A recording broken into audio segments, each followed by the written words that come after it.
ચાલો આજે જીન પિયાજેના બૌદ્ધિક વિકાસના પ્રખ્યાત સિદ્ધાંત પર એક નજર કરીએ.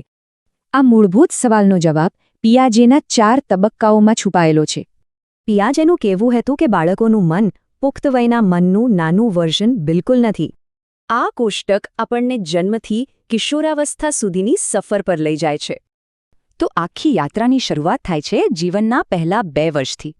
આ સમયમાં બાળકો પોતાની આસપાસની દુનિયાને સ્પર્શ કરીને અને અનુભવીને જ શીખે છે. ચાલો હવે બીજા તબક્કા પર જઈએ, જ્યાં સાંકેતિક વિચારસરણીની શરૂઆત થાય છે.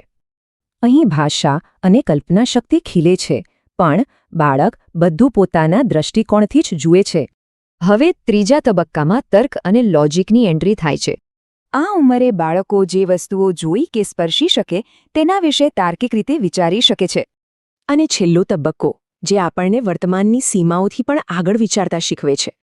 અહીંથી અમૂર્ત વિચારો, નૈતિકતા અને વૈજ્ઞાનિક તર્કના દરવાજા ખુલ્લી જાય છે. ટૂંકમાં આ ટાઈમલાઈન મનના વિકાસની આખી સફર એક નજરમાં બતાવી દે છે.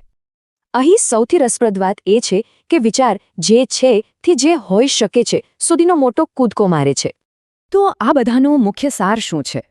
પિયાજેના કામમાંથી શું શીખવા મળે છે? કે બાળકો ખાલી માહિતી લેતા નથી, પણ તેઓ જાતે જ પોતાના જ્ઞાનનું નિર્માણ કરે છે.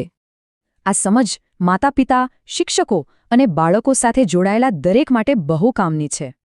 આ તબક્કાઓને સમજવાથી આપણે બાળકના વિકાસ અને શિક્ષણને એક નવી જ નજરથી જોઈ શકીએ છીએ.